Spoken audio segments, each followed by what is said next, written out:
Assalamualaikum warahmatullahi wabarakatuh.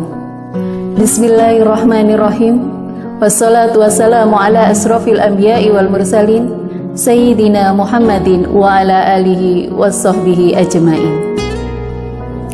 Sahabatku yang dirahmati Allah dimanapun berada, setiap manusia pastinya menginginkan kehidupan yang bahagia. Bahagia tidak hanya di dunia, melainkan juga kebahagiaan di akhirat. Karena sejatinya, kebahagiaan yang hakiki adalah kebahagiaan di akhirat.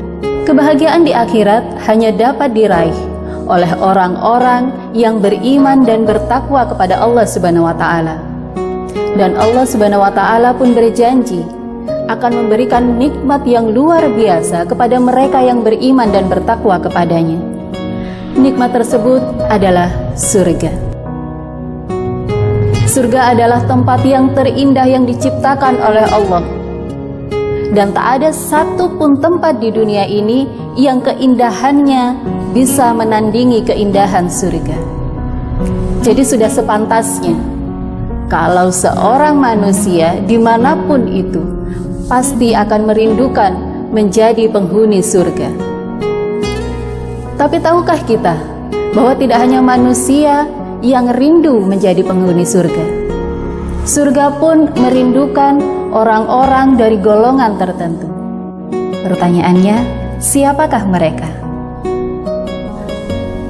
Nabi Muhammad SAW bersabda, Bismillahirrahmanirrahim, Al-jannatu mustaqotun ila arba'ati nafarin, talil Qur'an, wa hafidhil lisan, wa mut'imul ji'an, wassoimina fi sahri Ramadan.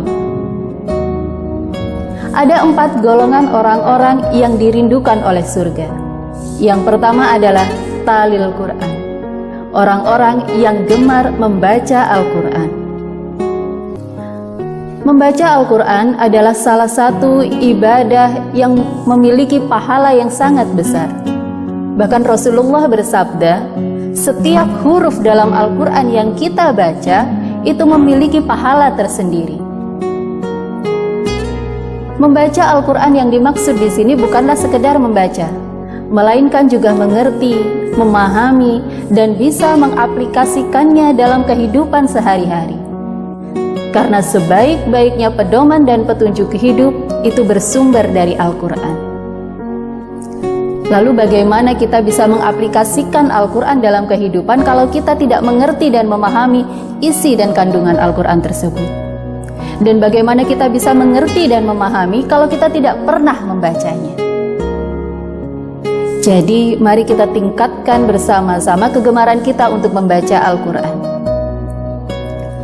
Lalu yang kedua, golongan yang kedua adalah wahafidhil lisan, orang-orang yang menjaga lisannya. Lisan adalah salah satu bagian dari tubuh kita yang membawa kebaikan, tapi juga membawa keburukan. Apabila kita bisa menjaga lisan kita, maka niscaya kita akan mendapatkan manfaat. Tapi kalau kita tidak bisa menjaga lisan kita, maka pastinya kita akan mendapatkan keburukan atau bahkan musibah. Seperti yang terjadi saat ini. Banyak sekali orang-orang yang tidak mampu menjaga lisannya. Mereka mencaci, memaki, menghujat, bahkan melontarkan ujaran-ujaran kebencian yang akhirnya menyakiti hati dan perasaan orang lain. Bahkan yang lebih buruk lagi, ujaran-ujaran kebencian tersebut bisa merongrong keutuhan Negara Kesatuan Republik Indonesia. Na'udzubillah. Sahabatku yang berbahagia, golongan yang ketiga adalah wa mut'imul ji'an, orang-orang yang memberi makan kepada orang yang kelaparan. Golongan yang dimaksud ini adalah mereka yang gemar bersedekah, membantu sesama yang membutuhkan. Sebab Allah mengatakan bahwa pertolongannya hanya akan diberikan kepada orang-orang yang mau menolong orang-orang yang membutuhkan pertolongan. Bersedekah tidak hanya tentang materi. Bersedekah juga bisa berupa makanan ataupun tenaga kita. Di bulan Ramadan ini mari kita sama-sama sisihkan sebagian harta kita untuk membantu fakir miskin dan anak yatim, memberi makan orang-orang yang berpuasa, dan membantu sahabat-sahabat kita yang tengah tertimpa musibah, dengan mengharap ridho dari Allah Subhanahu wa Ta'ala semata. Dan golongan yang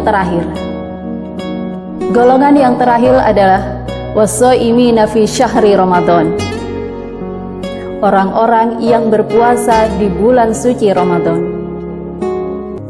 Berpuasa adalah salah satu ibadah yang juga termasuk dalam rukun Islam. Berpuasa di sini tidak hanya menahan lapar dan dahaga, tetapi juga menjaga seluruh panca indera kita untuk tidak melakukan hal-hal yang dilarang oleh Allah Subhanahu wa Ta'ala. Menjaga diri kita, menjaga hawa nafsu kita dari hal-hal yang buruk. Semoga di bulan suci Ramadan ini kita bisa berpuasa sesuai yang dicontohkan oleh Rasulullah Sallallahu Alaihi Wasallam. Sahabatku yang dirahmati Allah, itulah tadi 4 golongan orang-orang yang dirindukan oleh surga.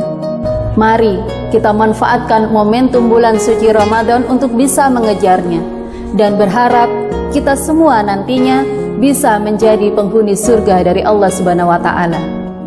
Karena sebaik-baiknya kenikmatan adalah berada di surga, dan seluruh kenikmatan yang ada di dunia hanyalah kenikmatan yang sifatnya sementara. Demikian yang bisa saya sampaikan. Mohon maaf apabila ada salah kata. Wallahu wafiq ila aqwamit thoriq. Wassalamualaikum warahmatullahi wabarakatuh.